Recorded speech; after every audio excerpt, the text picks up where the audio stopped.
Bonjour à tous, c'est Sheridan. Je suis content de vous retrouver aujourd'hui pour vous présenter le jeu The Walking Dead Here's Negan, le jeu de plateau. Il est basé sur la BD de comics The Walking Dead. Le concepteur du jeu, c'est Mark Latham et il est édité par Mantic Game. La traduction en français a été assurée par Anne Vétillard et ce jeu est prévu pour 1 à 5 joueurs à partir de 14 ans. La durée de partie est estimée entre 30 et 90 minutes. Alors, quel est le but du jeu? En fait, c'est un jeu coopératif où chaque joueur va endosser le rôle d'un survivant à la solde d'un Negan. Dans ce jeu, les survivants ont pour but de nettoyer un grand complexe industriel nouvellement découvert afin de créer un refuge où tous pourront vivre heureux et avoir plein d'enfants. Pour ce faire, les survivants vont devoir user de tout leur courage et leur sang-froid. Il leur faudra utiliser toutes les ressources qu'ils trouveront dans leur grand nettoyage, comme les divers approvisionnements et matériels, s'emparer d'objectifs clés imposés par les scénarios, combattre les morts-vivants, et tout cela, bien entendu, en espérant secrètement entrer dans les bonnes grâces de Negan et devenir au bout du compte l'un de ses lieutenants. Alors intéressons-nous à présent au matériel du jeu et commençons par les cartes. Alors les premières cartes à regarder sont les cartes événements, comme ceci, qui elles interviennent lors de la phase des rôdeurs et qui en fait représentent l'inconnu et l'imprévisible que nous pouvons rencontrer pendant notre exploration. Alors, par exemple, voilà, on va en regarder une. Vous voyez, choisissez un survivant. Si possible, il doit être équipé d'une arme de tir et un ou plusieurs rôdeurs doivent se trouver dans sa ligne de vue. Le survivant effectue immédiatement une action de tir gratuite contre l'un de ses rôdeurs. Il fait ensuite du bruit, et s'il n'en a pas encore fait. Donc vous voyez, par exemple pour celle-là, elle a un côté qui peut nous servir, puisqu'elle nous autorise à faire une attaque gratuite sur un rôdeur, mais elle a aussi le côté un peu négatif qui nous fait faire du bruit. Et ça, voilà, ça peut être préjudiciable. Ensuite, certaines d'entre elles vont faire augmenter la menace automatiquement. Nous viendrons plus tard pour voir ce qu'est la menace.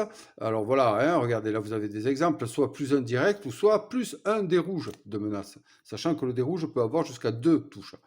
Il faut dire que le paquet est assez conséquent en nombre de cartes et que avant d'en avoir fait le tour quand même, il faut faire plusieurs tours puisque on les tire une fois par tour ces cartes. Intéressons-nous à présent aux cartes pièces. Les cartes pièces eh bien, interviendront dans le jeu lorsque nous explorerons une pièce. Nous reviendrons tout à l'heure à ce qu'est explorer une pièce, mais lorsque un des survivants ouvrira une porte, eh bien, nous devrons piocher une de ces cartes qui nous décrira un peu l'environnement que nous découvrons dans cette pièce. Pour exemple, prenons cette carte-là, plancher pourri. Alors, vous notez que voilà. Vous notez qu'il y a plusieurs choses à regarder. La première chose, c'est ce signe infini. Ça, cela veut dire que cette carte va rester en jeu toute la partie pour cette pièce. Hein. Donc, lorsque nous la retournons, eh bien, nous faisons un pion ressource à l'intérieur, ce qui est plutôt positif pour nous. Ensuite, nous allons tirer le dé blanc pour savoir le nombre de rôdeurs qui se trouvent dans cette pièce. Donc, le dé blanc est assez costaud. Et ensuite, bien sûr, le texte qui correspond à cette icône-là, en l'occurrence sur cette carte, mais il peut y en avoir d'autres. Là, une figurine qui s'est déplacée dans cette pièce doit lancer le dé bleu.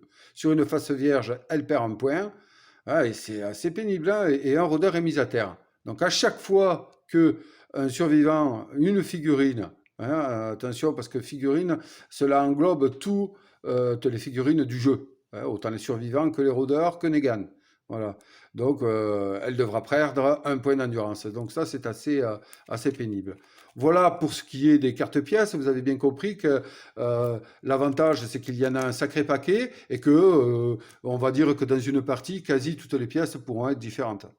Passons à présent aux cartes ressources. Donc ces cartes ressources vont intervenir dans le jeu à partir du moment où nous ferons une action fouille, qui est de se trouver adjacent à un pion fouille qui ressemble à ceci. Voilà. Ça, c'est un pion fouille.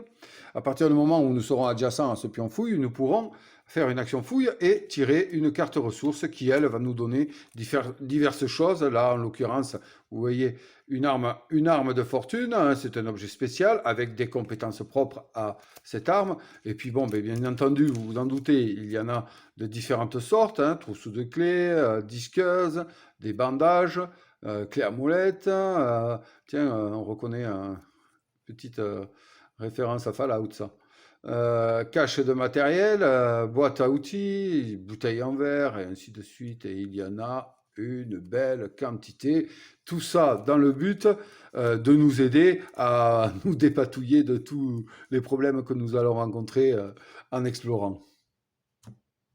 À présent, regardons les cartes actions de Negan. Alors, Negan, c'est un survivant comme nous, hein, c'est un... Voilà, mais il est quand même assez spécial, c'est-à-dire qu'il va s'activer grâce à ses cartes. Et aussi grâce à sa carte de référence qui est ici et que nous regarderons en détail un peu plus tard dans l'explication. Donc la première chose à faire quand Negan s'active, c'est de piocher une de ses cartes. Alors elle a plusieurs buts. Le premier but de cette carte, c'est de nous parler de son déplacement. En l'occurrence ici, il se déplacerait de 2 cases.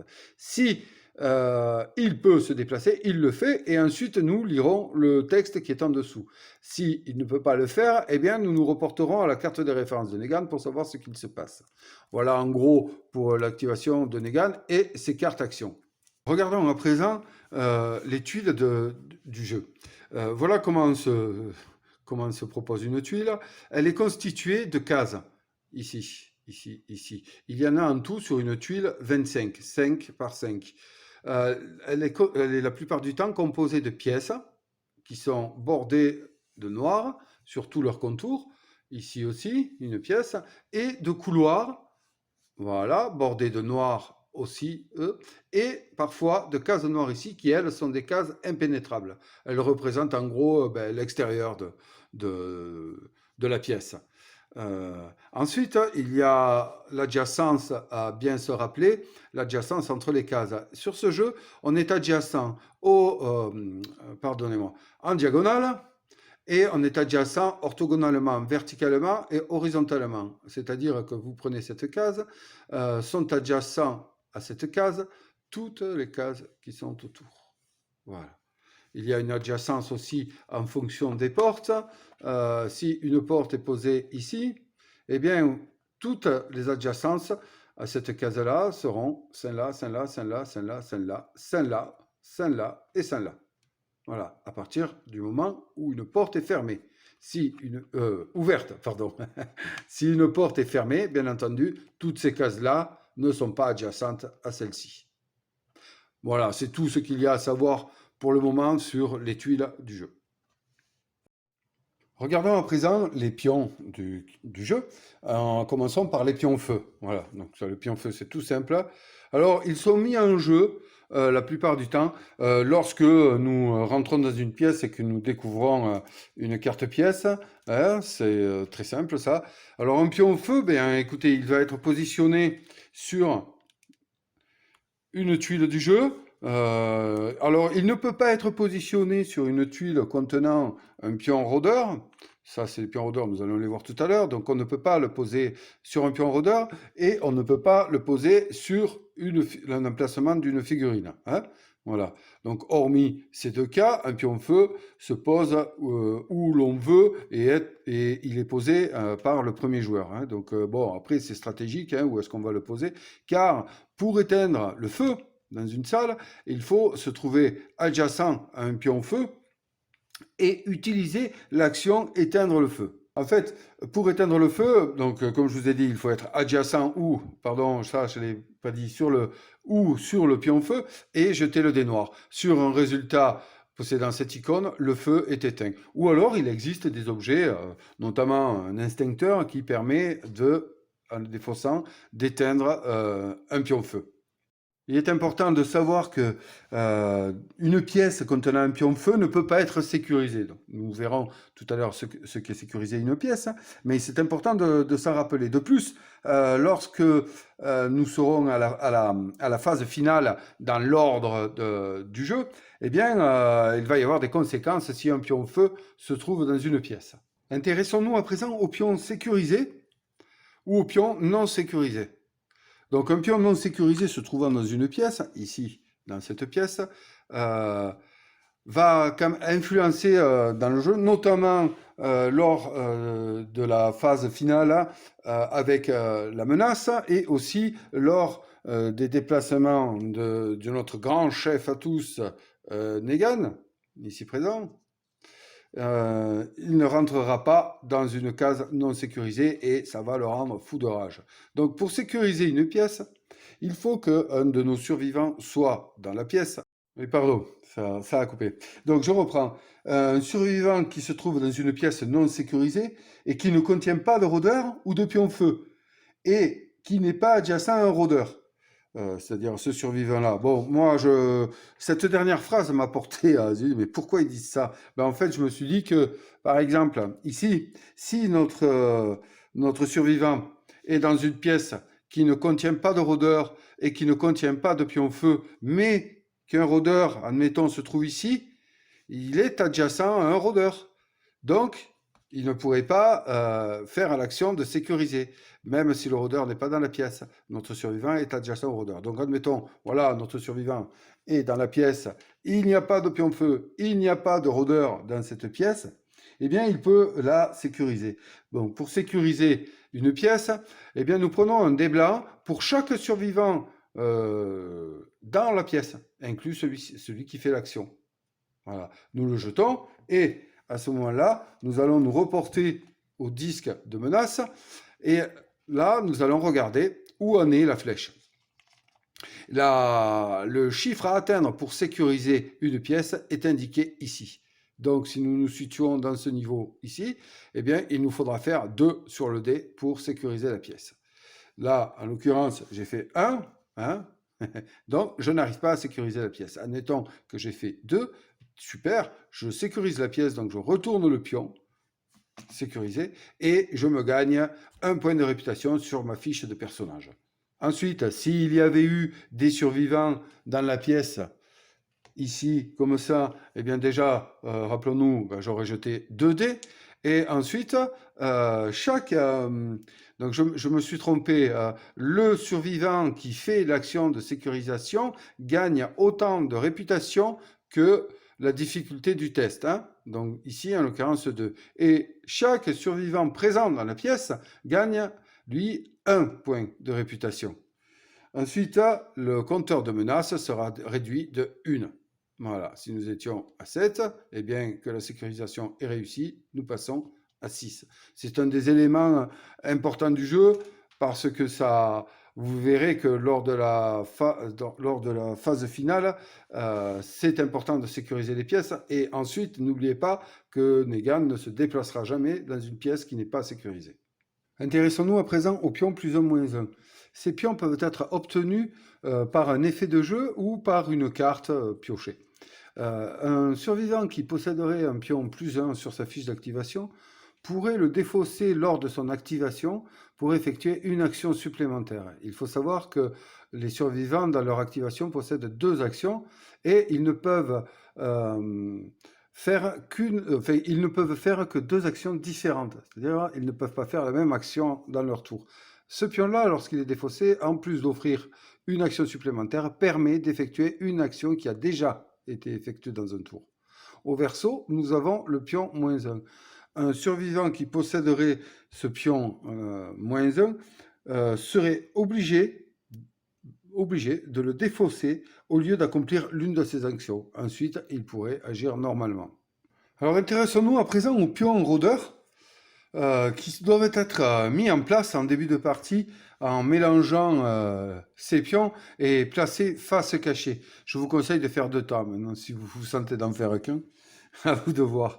Donc ces pions rôdeurs représentent un peu les bruits qu'entendent les survivants dans le bâtiment dans les couloirs, dans les pièces inexplorées.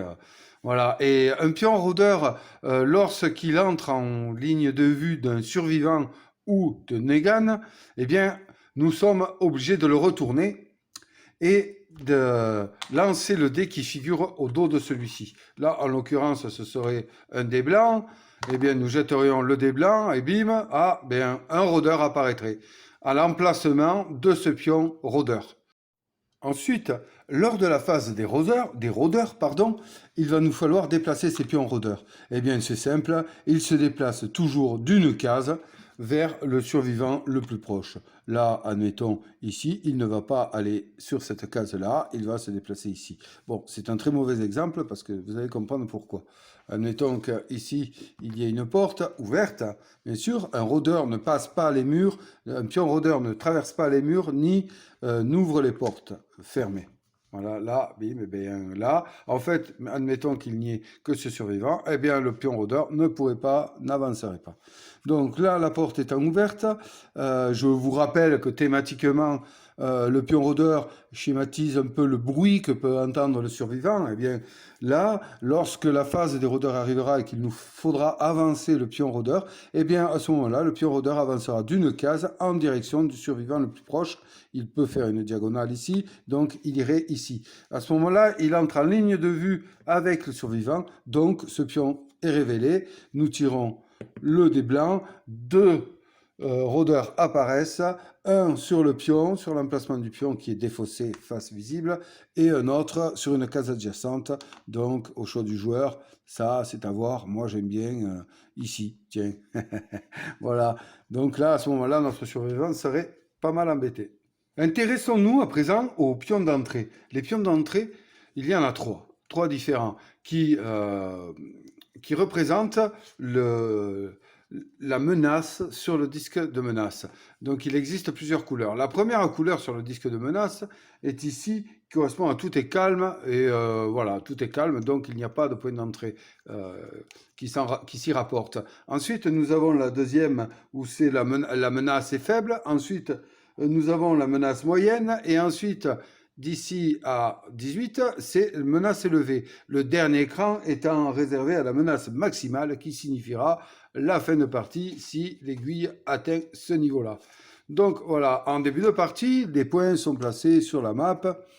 Oui, cette map est petite, mais c'est pour l'exemple.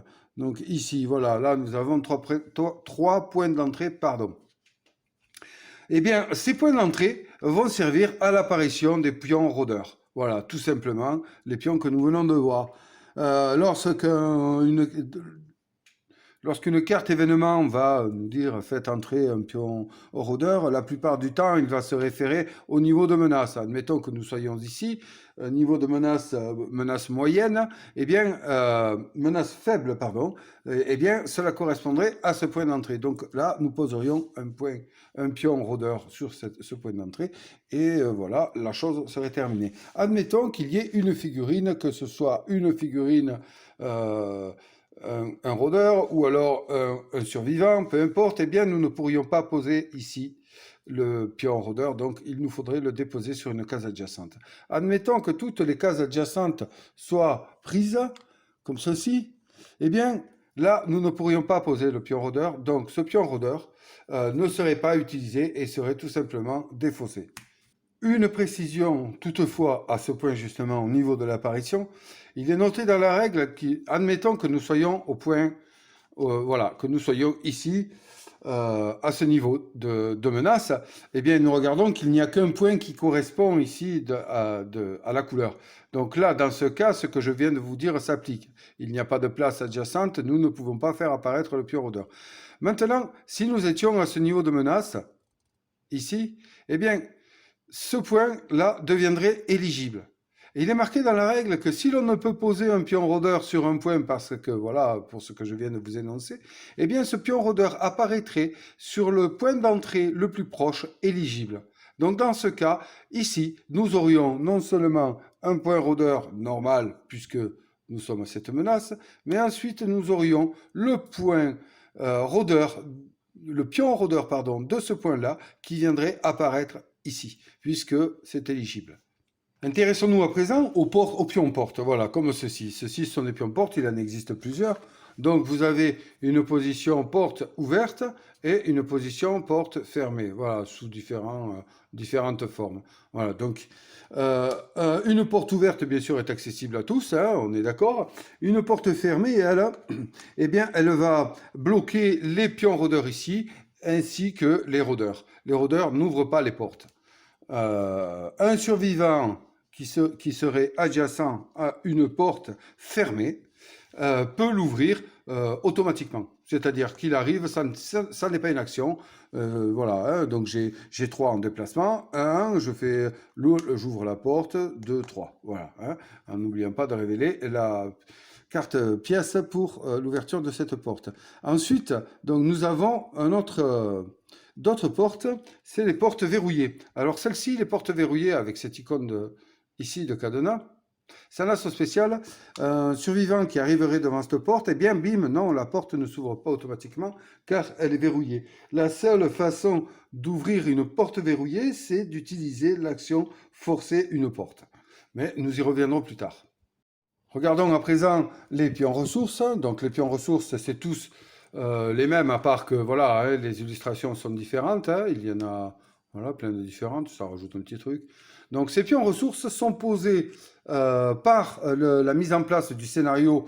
Donc lorsque nous mettons en place les tuiles, ils sont posés par-ci, par-là sur la map et peuvent apparaître également lors de l'ouverture d'une pièce avec les cartes pièces que nous avons vues tout à l'heure. Hein, voilà, hein, ajouter un pion ressources, ajouter 2 pions ressources, ainsi de suite. Donc ils sont placés sur la pièce. Ils sont placés dans la salle par le premier joueur, hein, comme il le veut, mis à part que ces pions-là, par exemple, ici, voilà, on vient d'ouvrir la porte, mettez des pions ressources, ils ne peuvent pas être placés adjacents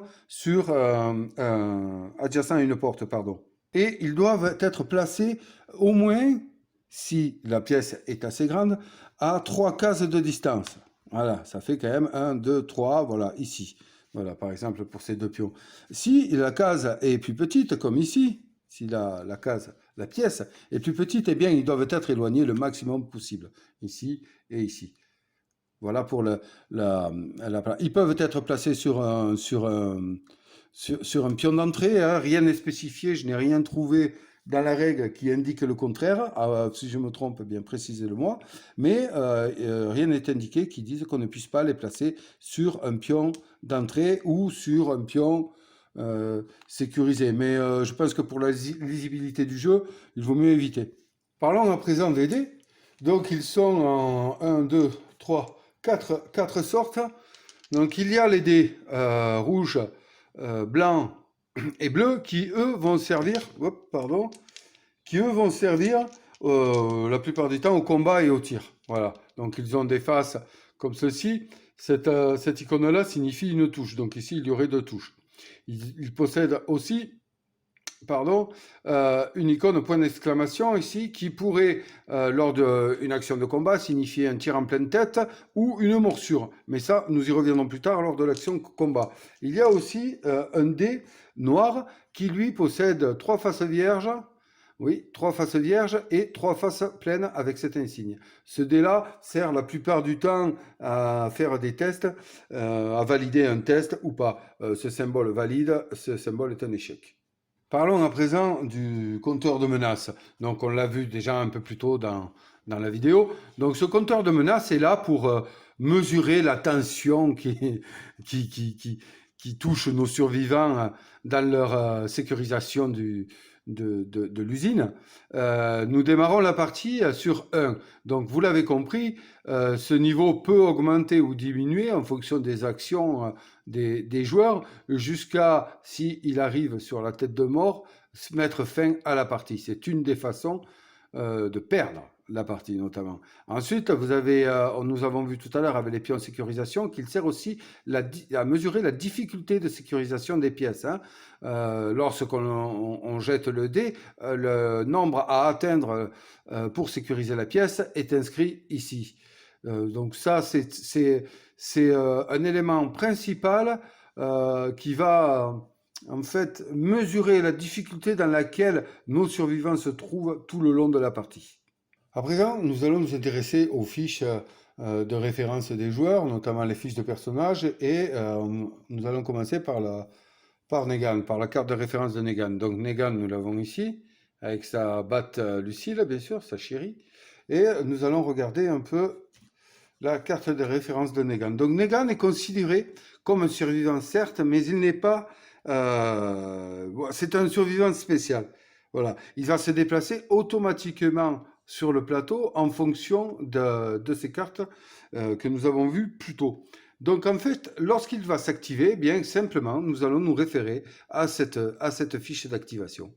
Donc la première chose à savoir, c'est que si Negan, lors de son début d'activation, est adjacent à des rôdeurs, il va devenir fou de rage et ça n'aura pas de bonnes conséquences pour les survivants. Ensuite, il va falloir tirer une carte d'activation de Negan, le déplacer, donc ici déplacer de 2 cases, et si son déplacement est rendu possible, eh bien, nous appliquerons le texte de sa carte. Si son déplacement n'est pas possible pour X raisons qui sont décrites ici, eh bien, la rage, il va rentrer, voilà, il va devenir fou de rage. Donc, voilà les conditions. Avancer vers le point cible par un chemin ouvert. Donc, s'il ne le peut pas, il devient fou de rage. Si plusieurs routes sont possibles, prenez la plus proche sans entrer dans une pièce non sécurisée. Ne saute pas par-dessus les barricades, il n'ouvre pas les portes et n'entre pas dans les pièces non sécurisées. S'il est contraint de le faire, il devient fou de rage. Si Negan ne peut pas avancer parce que des survivants bloquent son déplacement, il devient fou de rage. Et si Negan est adjacent à un ou plusieurs rôdeurs après son déplacement, il devient fou de rage. S'il n'est pas fou de rage, appliquez le texte de la carte. Voilà, vous avez compris comment il se déplace. Alors, c'est intéressant parce que Negan... comment dire, quand il s'active, il est avec nous sans être avec nous. C'est Negan, quoi. C'est pas, il a ses sautes d'humeur, hein, puis il sait ce qu'il veut dans sa tête et il en dévie jamais. Donc, il faut vraiment penser, lorsqu'on active nos survivants sur le terrain, à l'activation de Negan derrière. Parce que souvent, ça peut être très pénalisant dans une partie. Vraiment pénalisant. Parce que s'il ne peut donc effectuer son déplacement à cause des raisons évoquées ci-dessus, il devient fou de rage. Et là, être fou de rage, c'est pas Jojo. Alors, par exemple, le survivant qui possède la plus haute réputation perd un dé bleu de réputation. Nous avons vu le dé bleu. Le dé bleu, c'est le plus fort, hein, c'est celui qui met le plus de dégâts. Il peut aller jusqu'à 3. Et perdre de la réputation pour un survivant, nous allons le voir après, ça n'est pas très très bien. Ensuite, les survivants dans les 3 cases perdent un point d'endurance. Le point d'endurance, c'est représenté, nous le voyons ici sur la fiche de Negan, par des points de santé. Une fois arrivé sur la tête de mort, le survivant est tué et mis au sol. Si aucun survivant n'est à portée, Negan fait du bruit. Et faire du bruit, c'est pas joli. Vous allez le voir plus tard. S'il est adjacent à des rôdeurs, il retire un dé bleu de rôdeur situé dans les 3 cases. C'est le seul point positif à la rage. Il peut faire vraiment très mal. Donc, dans une pièce non sécurisée, il sort par le chemin le plus court et n'appliquez pas le texte de la carte comme nous l'avons vu tout à l'heure. Voilà pour Negan, dont l'automatisation est bien gérée par cette carte de référence et ses cartes d'activation. Intéressons-nous à présent aux fiches des survivants. Alors, une fiche de survivant se présente comme ceci. Alors, nous avons ici le nom du survivant, sa statistique combat au corps à corps, tir à distance et défense. Alors, pour le combat au corps à corps, c'est très simple, il faut se situer sur une case adjacente à un rôdeur. Nous avons vu que l'adjacence, c'est tout autour, d'accord ? Donc, une fois adjacent à ce rôdeur, nous allons pouvoir jeter le dé de combat indiqué ici, plus si le survivant possède une arme, le dé indiqué sur son arme. La plupart des survivants démarrent avec 1 ou 2 armes en début. Il va être possible d'en récupérer grâce aux cartes ressources ici. Voilà pour le combat. Donc, par exemple, ici, en étant adjacent, notre Laura tirerait donc 2 dés, un dé pour sa statistique de combat et un dé pour son arme.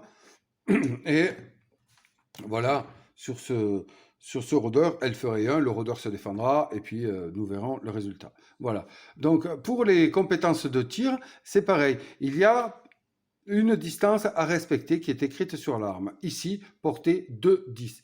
Alors ça, c'est assez intéressant à voir. C'est-à-dire que là, notre chère amie ne pourrait pas tirer parce qu'elle est à une case. Elle est adjacente à une case. D'accord? Il faudrait qu'elle soit à 2 cases. Donc ici, voilà, 2 cases. Là, elle pourrait tirer avec son arme de tir. Il y a des armes sur lesquelles il est marqué une case. Donc d'ici, ça marche. Une case. Voilà. 2 cases pour celle-ci. Voilà. Ensuite, il y a la défense. Lorsque un survivant est attaqué par un rôdeur, eh bien, ça, c'est le dé de défense. Alors, tous n'ont pas ce même dé à utiliser. Certains ont le dé blanc. Ensuite, il y a une compétence particulière à chaque personnage. Nous n'allons pas rentrer dans le détail, ça c'est à découvrir quand vous y jouerez. Ici, sa barre de santé, hein, donc d'endurance, elle démarre à 5. Une fois rendue ici, elle est tuée. Et sur la droite, la piste de réputation. Donc ça, nous avons vu que dans la description du jeu, que en fait, le but de chaque survivant, c'est d'être bien vu par Negan. Hein, pour ainsi arriver à être son préféré, son lieutenant, si vous voulez. Donc le but du jeu pour un survivant est non seulement d'arriver à terminer la mission en respectant les objectifs du scénario, mais aussi d'avoir le plus de points de réputation. Et vous verrez que pendant la partie, les points, ça oscille, hein, ça oscille. Parce que Negan est très fort pour enlever des points quand il n'est pas content. Et puis il y a d'autres effets, bien sûr, qui font perdre des points de réputation. Voilà, donc cette partie-là est très intéressante, notamment pour compter les points à la fin de la partie. Intéressons-nous à présent à la carte de référence des rôdeurs. Alors celle-là, elle est très simple, et en plus, ce qu'il y a de bien, c'est qu'elle sert d'aide de jeu, c'est parfait, tout est résumé dessus. Donc ici, c'est l'emplacement pour les cartes événements hein, qui seront tirées à chaque début de phase des rôdeurs. Donc, elle nous décrit cette fiche, la phase des rôdeurs justement. Nous commençons par piocher une carte événement. Nous allons ensuite déplacer les pions rôdeurs comme vu auparavant. Déplacer les rôdeurs, l'attaque des rôdeurs et ensuite une spécificité pour les dés d'attaque du rôdeur et de défense. Voilà, avec une précision sur la supériorité numérique lorsque les rôdeurs attaqueront à plusieurs un survivant. Voilà, c'est pas la peine de s'étendre dessus, hein, elle est très simple et très bien faite, ça, voilà, quand vous posséderez le jeu, vous comprendrez. Parlons un peu du bruit. Ça, c'est une notion qui est assez importante pour ce jeu. Le bruit peut être causé pour multiples raisons. Hein. Forcer une porte, tirer un coup de fusil, provoqué par la rage de Negan et d'autres événements qui peuvent arriver au cours du jeu. Le bruit, c'est vraiment, encore une fois, une notion très importante parce que il y a des conséquences. Donc, la première conséquence pour quelqu'un qui fait du bruit. Nous allons voir déjà sur une action, par exemple ici, ce qui peut se passer. Donc, par exemple, nous avons notre survivante ici qui décide de tirer à l'arme à feu parce qu'elle n'a pas envie de s'embêter à aller corps à corps sur ce rôdeur. Donc, elle tire. Admettons, elle le tue, très bien, le rôdeur est retiré du plateau, elle gagne un point de réputation, elle est très contente d'avoir fait ça. Seulement sur son arme, ici, nous voyons qu'il y a marqué bruit. Et là, il va nous falloir à présent gérer le bruit. Donc la première chose à faire lorsque du bruit est fait, c'est d'avancer le compteur de menace. Ici, nous étions à menace faible. Eh bien, le fait d'avoir fait du bruit va nous faire passer à menace moyenne. Ça, c'est une chose qui, vous voyez, change bien la difficulté de sécurisation ensuite des pièces. Donc ça, c'est la première chose. Ensuite, tous les pions rôdeurs avancent d'une case en direction du bruit. En l'occurrence, la direction du bruit est ici. Donc ce rôdeur-là, une porte, là, va avancer d'une case vers le bruit. Encore une case, et il sera vu et il générera des rôdeurs debout. Ensuite, tous les rôdeurs debout qui ne sont pas adjacents à un survivant, hein, bien entendu, puisque un rôdeur adjacent à un survivant, il ne va pas s'en aller, hein, il n'est pas fou. Ils avancent de 2 cases vers la source du bruit. Donc là, voilà, oh, bien entendu, c'est obligé qu'il y ait une porte, voyons. Voilà. Donc là, le rôdeur avancerait ici de 2 cases. Et n'oubliez pas qu'ensuite, un rôdeur s'active. Hein, il va y avoir forcément la phase de rôdeur. Et comme c'était sa dernière action, il ne va plus pouvoir jouer. Ce qui veut dire qu'à la phase des rôdeurs, le rôdeur sera ici et pourra la taper. Donc vous voyez, le rôdeur était ici, c'était tranquille. Une action bruit et bim, voilà, la voilà en danger à présent. Et la dernière chose que va provoquer un pion bruit, c'est que il va faire apparaître un pion rôdeur sur le point d'entrée du niveau de la menace actuelle. D'accord? Donc ça veut dire que ici, eh bien, nous sommes, comme nous venons d'avancer la menace en niveau moyenne, eh bien, il y a un point d'entrée moyen. Donc là, un pion rôdeur va être placé. Mais lorsqu'il rentre, eh bien, il est en ligne de vue directe avec le survivant. Donc, comme nous l'avons vu précédemment, voilà, nous retournons le pion. Eh bien, tiens, un dé blanc. Alors, nous jetons le dé blanc. Un rôdeur apparaît. Du coup, vous voyez un peu les conséquences que peuvent avoir. Et en plus, admettons qu'il y ait eu, par exemple ici, je ne sais pas, un autre point d'entrée, eh bien, comme il est en dessous de l'aiguille de menace, eh bien, un pion rôdeur serait apparu aussi ici. Donc rappelez-vous comment était la pièce au tout début, hein, il n'y avait qu'un pion rôdeur et un rôdeur debout qui était ici. Eh bien voilà, nous nous retrouvons là maintenant, où il y avait aussi le rôdeur éliminé par justement l'action qui a causé le bruit. Eh bien nous nous retrouvons maintenant avec 2 pions rôdeurs et 2 rôdeurs. Donc le bruit, c'est très important dans ce jeu et il faut faire attention du moment voilà, choisi pour en faire. Et c'est pour cela que tout à l'heure, quand nous avons parlé de la carte de référence de Negan, quand je vous disais qu'il fait du bruit quand il est en rage, eh bien là, voilà, quand Negan fait du bruit, sincèrement, ça peut nous mettre dans des situations vraiment, vraiment pénibles. Donc, d'où l'intérêt de gérer le déplacement de Negan et de toujours lui préserver un chemin libre. C'est voilà, ça évite pas mal d'ennuis. Intéressons-nous à présent au concept de la ligne de vue. Bon, c'est assez simple, hein. Pour déterminer une ligne de vue, il faut pouvoir tracer une ligne droite virtuelle entre le centre de la case occupée par la figurine et le centre de la case de la cible. Donc, admettons ici la figurine qui cherche à atteindre cette cible. Là, nous pouvons tracer une ligne de vue. Eh bien, très bien. Hop, on peut tirer. Alors, la ligne de vue n'est pas gênée ni par les barricades, parce qu'il peut y avoir des pions barricades ici posés au sol. Ces pions barricades ne gênent que le déplacement, hein. Encore que, il est possible de les sauter, nous le verrons tout à l'heure. Donc, s'il y avait un pion barricade ici, eh bien, la ligne de vue n'est pas gênée. La seule chose, s'il y avait une figurine, alors attention, c'est important, parce que dans ce jeu, il y a un concept de figurine. Une figurine, ça peut être un rôdeur, Negan ou un survivant.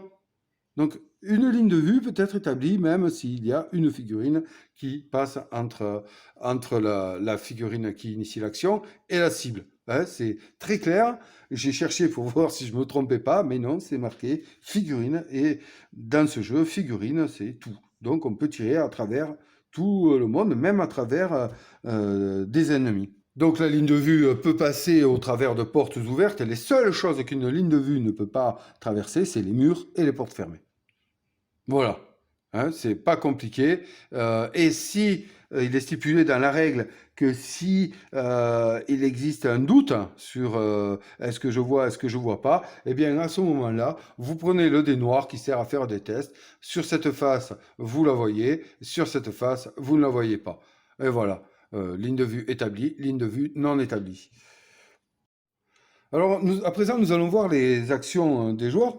Nous allons commencer par l'action de déplacement. Alors, un survivant peut se déplacer 2, 3 cases. Voilà, hein, c'est pas plus compliqué. Un petit exemple, s'il en est besoin.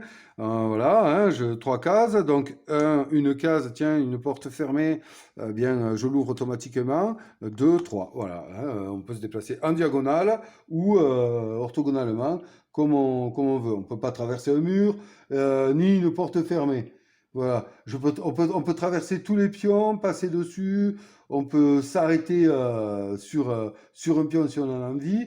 On ne peut pas traverser ou terminer un déplacement sur un rôdeur debout. On est d'accord, hein, parce que là, ce serait un peu facile. Euh, Moi, j'ai envie de passer, là, il y a un rôdeur. Là, à la diagonale, on oublie, hein, il y a le rôdeur ici. Hein, donc, non, non, hein, il y a combat ou rien. Voilà.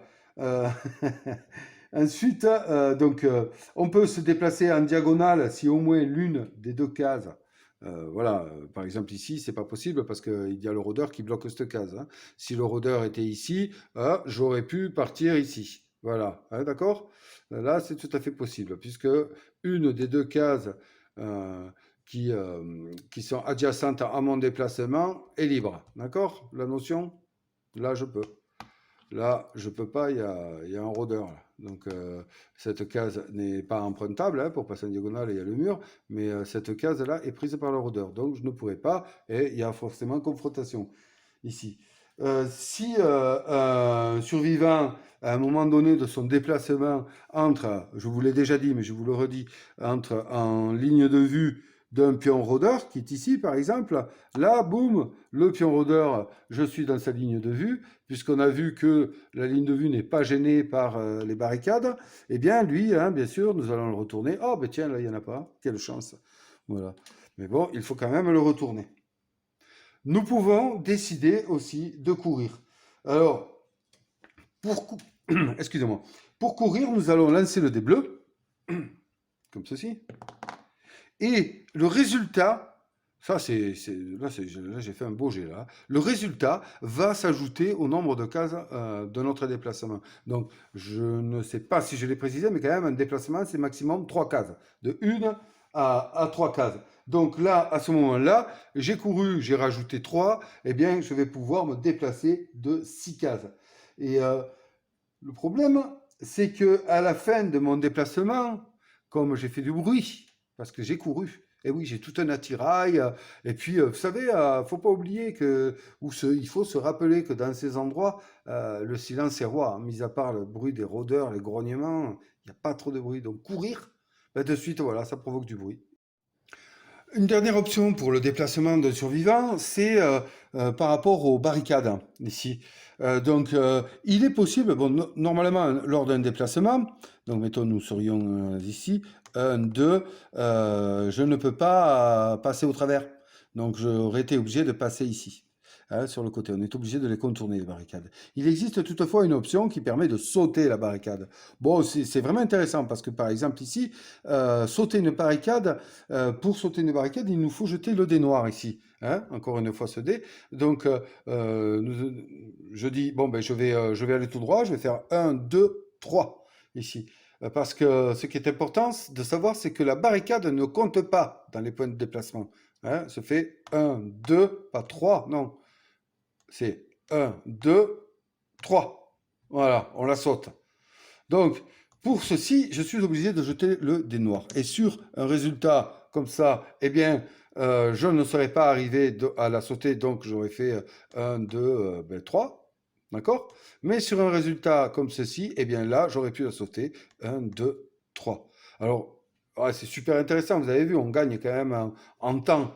Mais voilà, il faut savoir qu'on ne peut le faire qu'une fois, ça, dans notre tour. À présent, nous allons voir les actions de combat.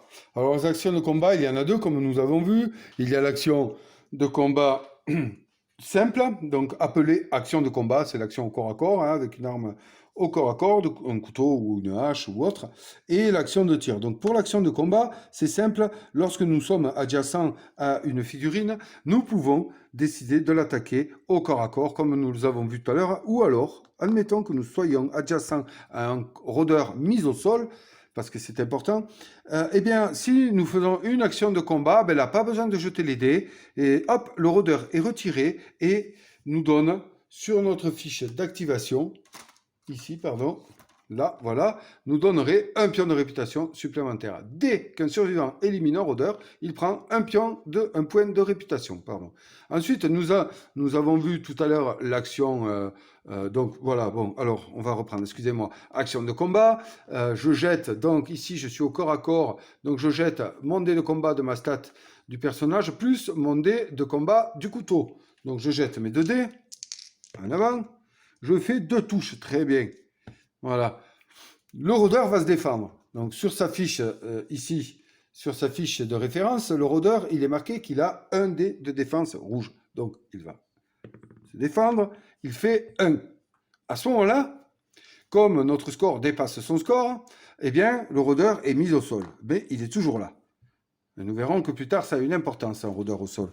Si, par exemple, sur mon dé, j'avais obtenu ce signe ici, ce point d'exclamation, eh bien, là, non seulement le rôdeur est battu, mais en plus, il prend un tir en pleine tête. Bah, là, je suis au couteau, donc j'y plante le couteau entre les deux yeux. Et là, le rôdeur est sorti du jeu.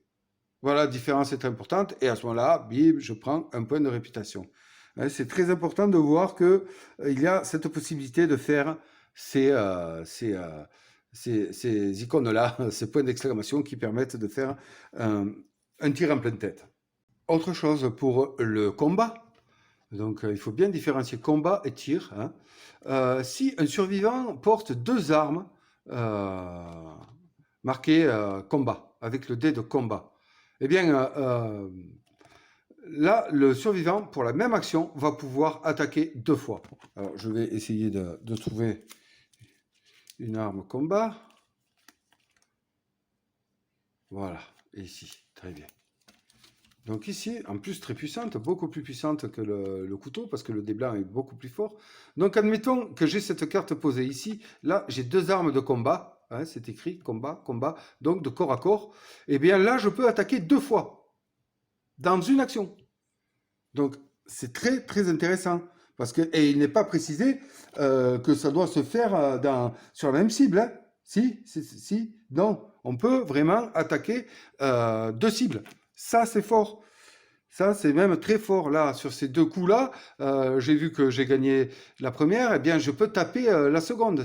Et c'est qu'une action de combat. Il faut se rappeler que, hormis, notamment Laura qui l'a, elle, cette capacité, hormis Laura en l'occurrence, eh bien, on ne peut effectuer qu'une fois la même action sur nos 2 actions du tour.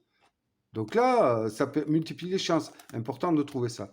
Regardons vite fait, parce qu'on en a déjà un peu parlé, l'action de tir. Eh bien, l'action de tir, c'est pareil. Il va falloir tenir compte de la portée de l'arme, qui peut être minimale. Là, ici 2, donc il faut se trouver à 2 cases du rôdeur. 1, 2, c'est très bien.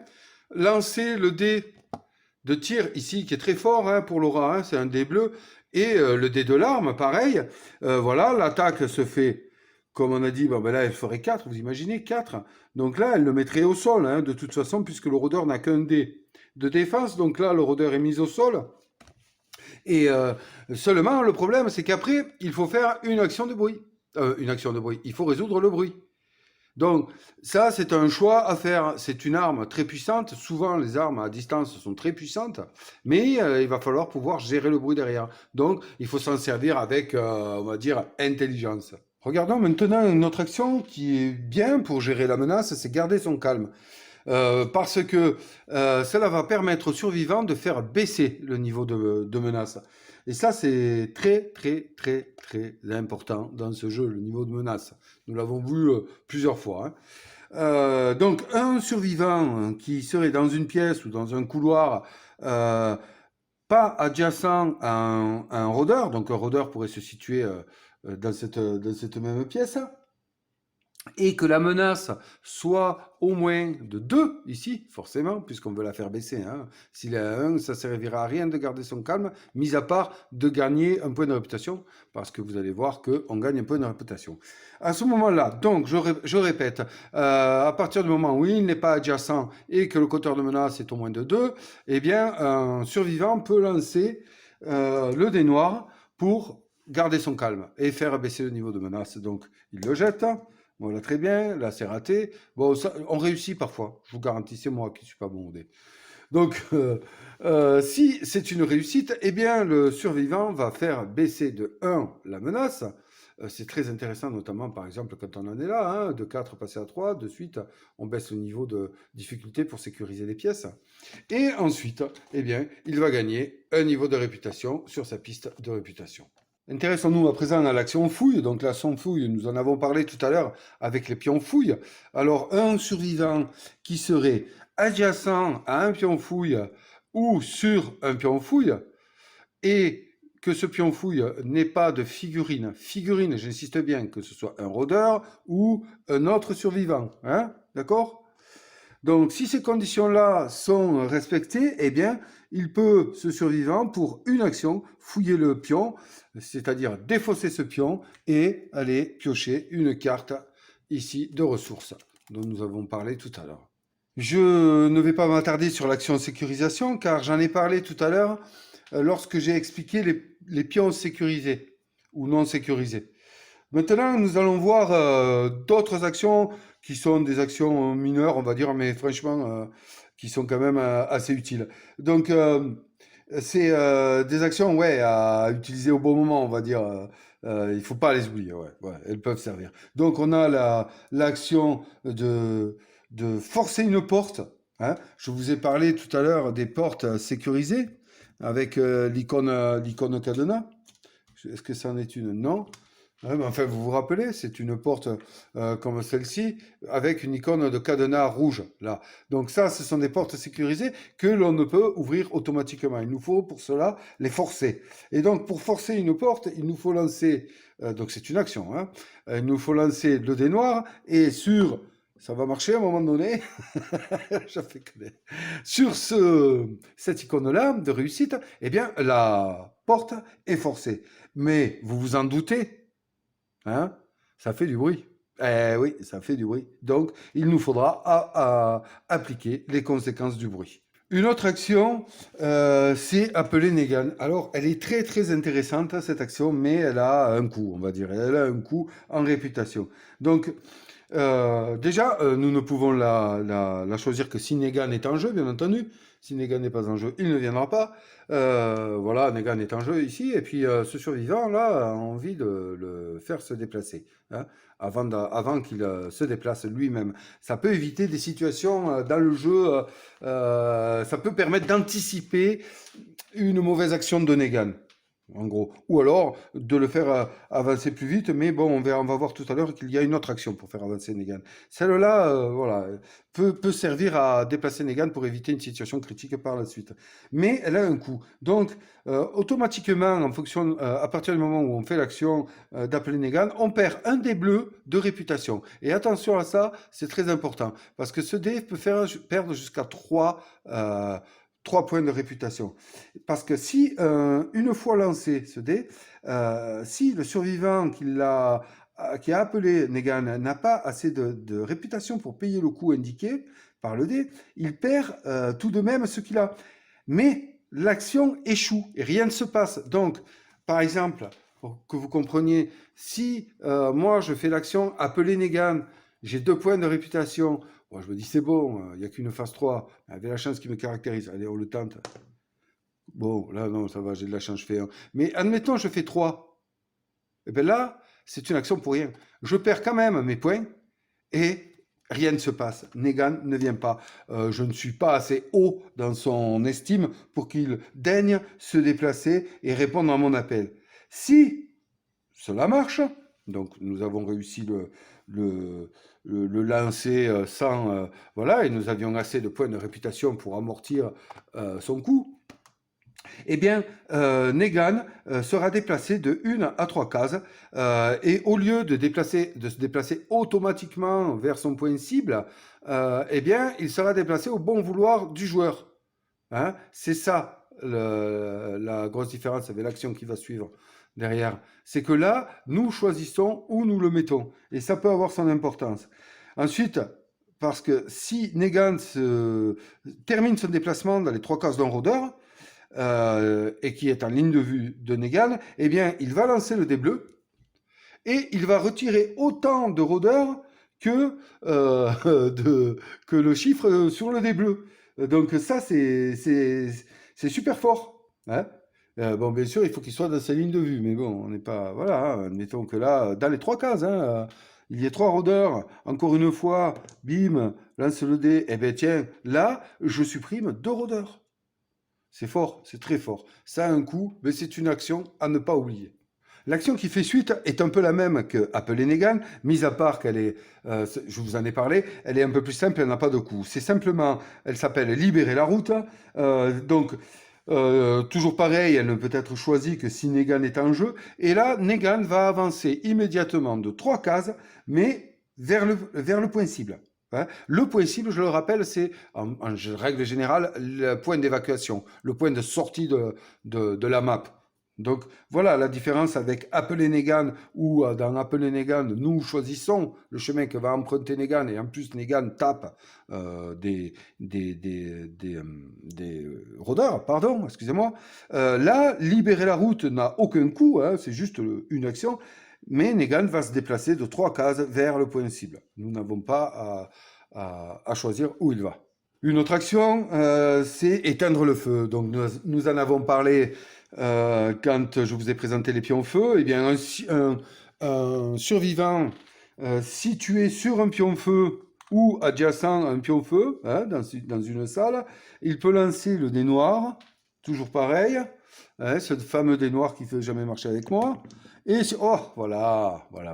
Et donc sur cette face, eh bien, oh, pardon, il éteint tout simplement le feu et défausse le pion-feu. Une autre action, c'est celle de récupérer de l'endurance, des points de vie. Hein. Donc, un survivant qui se trouverait dans une salle, il peut y avoir des rôdeurs, il suffit qu'il ne soit pas adjacent, le rôdeur. Hein, voilà. Donc, un survivant comme ceci pourrait faire l'action de récupérer de l'endurance. Pour cela, il jetterait un dé rouge et récupérerait autant d'endurance que le dé rouge. Voilà, vous avez compris. Donc, ça peut être intéressant quand on est voilà, hein, par là. Parce que sinon, moi, avec ma chance au dé, c'est très rare quand je récupère l'endurance comme ça. Une autre action que l'on peut faire aussi, c'est faire du bruit. Eh oui, on peut décider volontairement de faire du bruit. Alors ça, c'est stratégique. Hein. C'est si vraiment il y a un gros danger, que vous n'avez plus moyen, par exemple, si vous voyez que Negan va aller vers des rôdeurs à son prochain déplacement, que un des survivants est vraiment dans la panade, qu'il ne va pas s'en sortir, voilà, bon, vous pouvez faire du bruit pour attirer les rôdeurs et les pions rôdeurs vers vous. Ça peut être une solution pour ouvrir le chemin. La dernière action dont nous allons parler, c'est l'action changer d'objet. Un survivant peut dépenser une action pour s'équiper d'une carte arme en sa possession, pardon, et ou échanger un nombre quelconque de cartes, armes ou objets spéciaux avec un survivant qui se trouve dans les 3 cases et dans sa ligne de vue. Donc les deux choses peuvent être faites dans la même action. Donc équiper une arme, bien par exemple, voilà, hein, nous aurions récupéré lors d'une fouille une arme qui est la clé à molette, eh bien pour une action changer d'objet, nous pouvons l'équiper. Nous pouvons aussi décider de la donner à un autre survivant situé à 3 cases maximum et en ligne de vue. Une précision toutefois, pour l'équipement, lorsque par exemple nous l'obtenons lors d'une action fouille, hein, mettons je viens de fouiller, je récupère ce pion, je peux tout à fait décider de la poser directement ici et de l'équiper, hein, d'accord? Si je ne le fais pas, eh bien plus tard, à ce moment-là, il me faudra effectuer l'action changer d'objet pour pouvoir la mettre sur moi et l'équiper. Intéressons-nous maintenant aux rôdeurs qui sont gérés par cette carte de référence qui est très très utile, un peu comme la carte de référence de Negan, où tout est marqué. Hein. C'est pas compliqué, tout est marqué, tout est expliqué comme je vous le disais. Donc nous avons vu tout à l'heure les cartes événements. Eh bien, c'est lors de la phase de rôdeur, c'est la première chose à faire, piocher une carte événement. Ensuite, nous avons vu comment déplacer les pions rôdeurs tout à l'heure aussi. Eh bien, ça fait partie de la deuxième activation lors de la phase des rôdeurs. Et maintenant, nous allons voir comment déplacer les rôdeurs. Les rôdeurs se déplacent de 2 cases vers le survivant le plus proche. C'est simple et c'est pas compliqué en même temps. Voilà, hein, de 2 cases, donc bam bam, très bien. Le rôdeur s'arrête dès qu'il est adjacent à un survivant. Hein. Donc il ferait même pas bam bam, il ferait bam, voilà, adjacent, terminé, il s'arrête.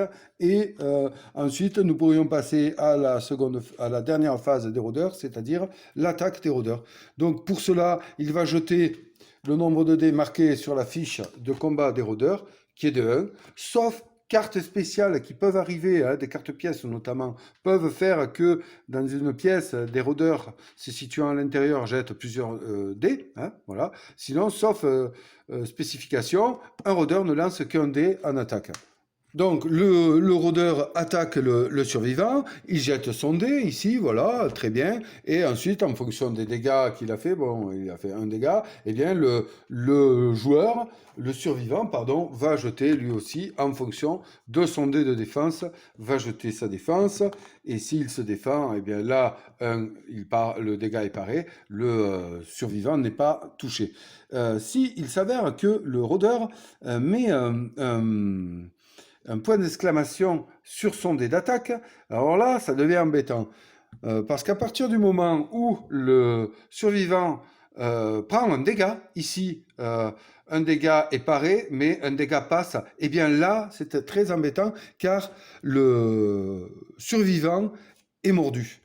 Et là, c'est embêtant, très, très, très embêtant. Parce que, chose que nous n'avons pas vue, c'est il y a un pion ici pour mesurer la vie, la santé du survivant.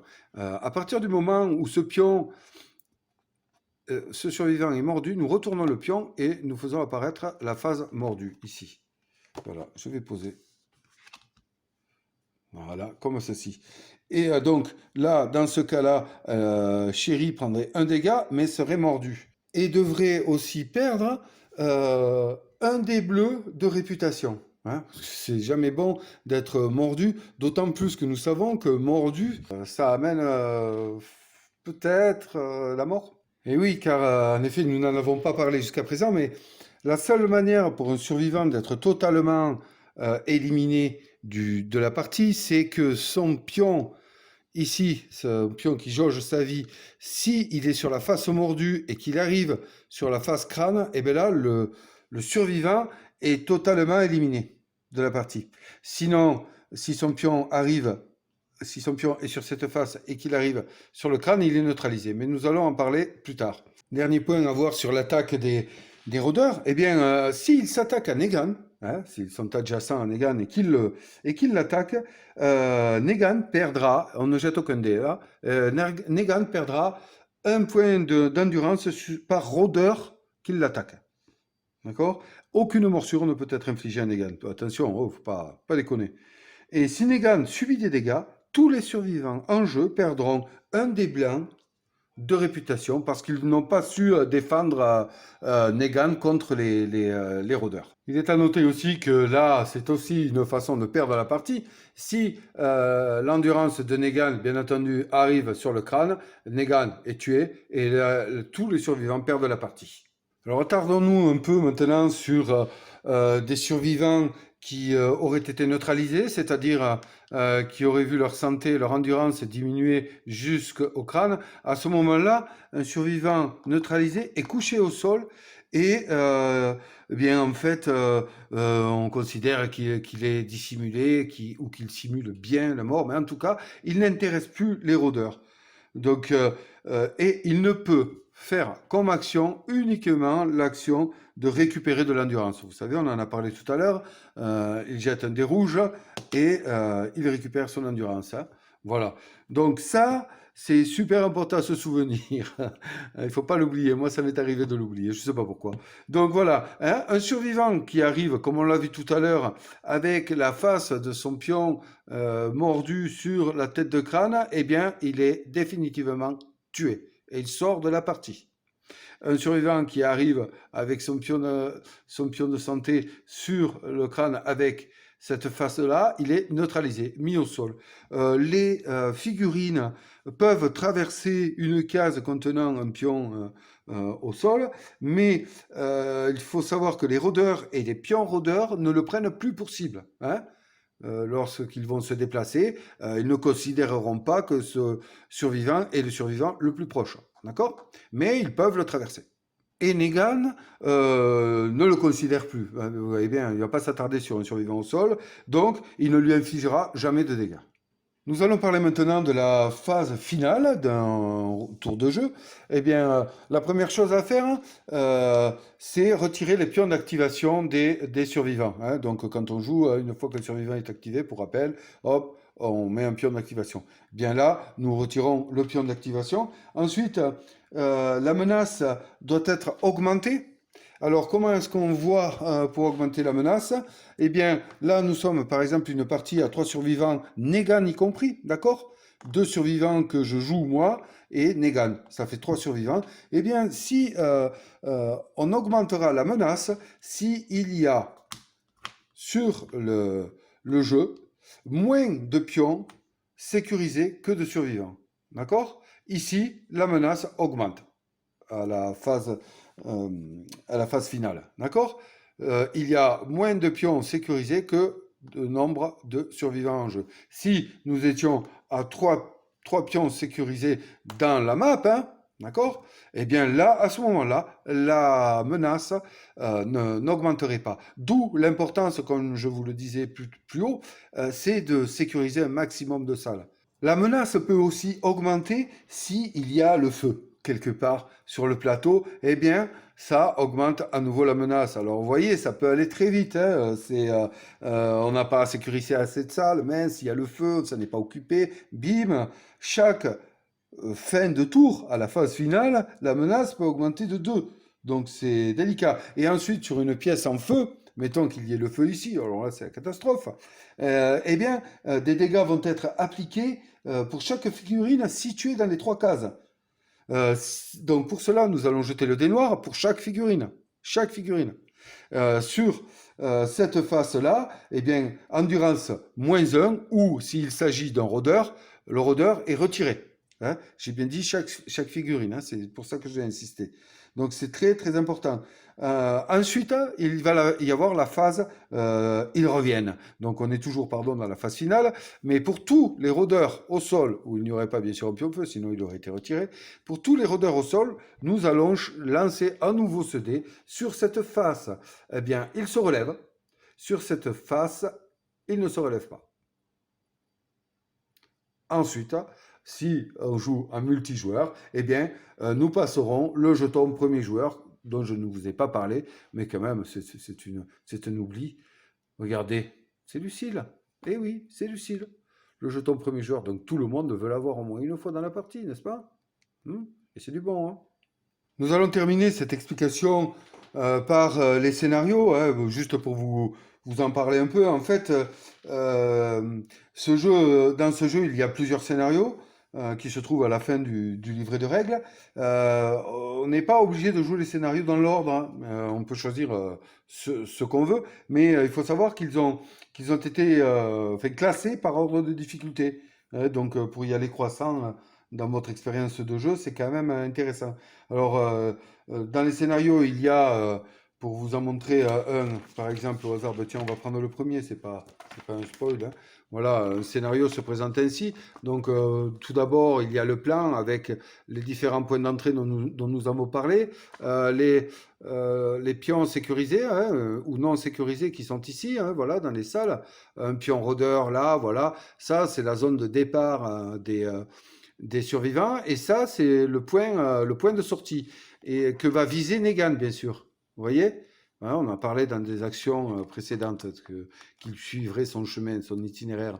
Voilà, il y a un petit descriptif, et puis les conditions de victoire à respecter absolument pour devoir gagner. Hein. Faut pas oublier que le scénario, bon, il peut se gagner uniquement d'une manière, c'est d'arriver, de remplir les conditions de victoire, mais il peut se perdre également, mais là, de 3 manières. Soit Negan meurt, et là, tout est perdu, soit la menace, le disque de menace est arrivé à la phase crâne, et là, la partie est perdue, ou soit tous les survivants ont été mordus et mis au sol. Donc forcément, quand on est mordu et qu'on arrive à la fin, ici, comme je vous l'ai montré là, sur le compteur, on est tué. Donc si tous les survivants sont tués, la partie est perdue. Donc voilà, ensuite, il y a des règles spéciales et une petite illustration. Alors dans le mode normal, toujours pareil, il y a donc la condition de victoire, hein, bien sûr, vous avez gagné ou perdu. Ensuite, il y a une sorte Oui, c'est assez simple, hein, c'est pas une table pour mesurer un peu la prestation. Voilà, la qualité de la prestation des joueurs, hein, d'accord? En fonction de la réputation de l'ensemble des joueurs, on reporte le score sur un tableau, puis on voit un peu où on en est, hein. Il y a plusieurs niveaux. Ensuite, après ça, eh bien, quand même, il y a à définir le caïd. Le caïd, c'est-à-dire le lieutenant de Negan, celui qui a le mieux géré la situation sur cette partie. Là, ce sera celui qui aura obtenu le plus de points de réputation. Et en cas d'égalité, eh bien, il y aura tout simplement égalité. Alors ensuite, il y a un autre mode.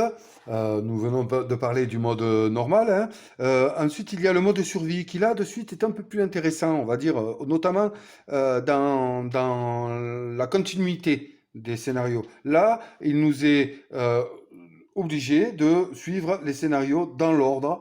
Et, euh, et puis là, comment dire, ça va mettre une tension parce que serons obligés de garder les mêmes survivants. Hein, d'accord? Donc forcément, mode survie, si nous perdons nos survivants, eh bien, nous serons diminués de partie en partie. Hein. Ça va être très compliqué d'arriver au bout. Et chaque scénario aura un impact sur le scénario suivant. Les joueurs garderont comment? Pardon, excusez-moi, deviendront plus forts après chaque victoire ou plus faibles à chaque défaite. Les résultats vont influer. Le comportement de Negan ne sera pas le même. On pourra commencer les parties avec un bonus ou un malus. Donc c'est je veux dire, c'est beaucoup plus intéressant. Après s'être familiarisé le jeu sur une ou deux parties du mode normal, de passer en mode survie. Et sur la fin, hein, il y aura un vainqueur. Voilà, de tous les joueurs, parce que les points de réputation seront notés sur une feuille et, euh, il y aura des bonus de réputation à chaque fin de partie aussi. Donc celui qui arrivera à la fin de tous les scénarios, avec toutes les difficultés, et qui aura le plus de réputation, eh bien, deviendra le favori et gagnera la totalité du mode survie. Ah, il peut être vraiment très intéressant. Moi, je l'ai fait. Euh, eh bien, on a sur quelques scénarios parce qu'ensuite on n'a pas pu aller au bout, mais le peu qu'on a fait, c'est vraiment intéressant de gagner ces bonus là et puis parfois d'être embêté parce qu'on a mal géré et on commence le scénario suivant en étant handicapé parce que Negan, voilà, nous a fait des petits coups. Je vous dis pas hein, ce qu'il se passe, hein. Mais voilà, c'est un mode qui apporte un plus. Et bien voilà, nous arrivons à la fin de cette vidéo. J'espère que cette vidéo vous aura aidé à vous faire une idée sur le jeu, hein, voir si cela vous plaît. J'ai essayé d'aborder là toutes les règles qui me semblaient importantes. Je pense pas en avoir oublié. Voilà, c'est un jeu qui est relativement simple hein, quand même. Après, bon, c'est sûr qu'il y a quelques points à, à ne pas oublier, mais bon, si dans une partie il y a des oublis, c'est pas très gênant, c'est pas grave. On se rattrape toujours sur la partie d'après jusqu'à ce que les automatismes soient rentrés. Donc écoutez, voilà, je vais peut-être faire une partie filmée derrière, on va voir, je ne sais pas encore. Dans tous les cas, je vous souhaite de profiter de vos vacances pour ceux qui sont en vacances et de ne pas trop râler pour ceux qui ne le sont pas. Ça va arriver, hein. Le croisement des juilletistes et des autistes, des haussiens ou des autistes, haussiens, je crois, va se faire à bientôt. Pour ma part, je vais bientôt y aller. Donc, je vous souhaite de penser à jouer à vos jeux de société, de passer des très bons moments. Et puis, je vous dis à très bientôt pour une prochaine vidéo. N'oubliez pas de jouer à vos jeux encore une fois et n'oubliez pas de rêver. Les rêves, c'est très important. Je vous remercie d'avoir écouté cette vidéo. Je vous souhaite une bonne journée ou une bonne soirée. À très bientôt. Au revoir.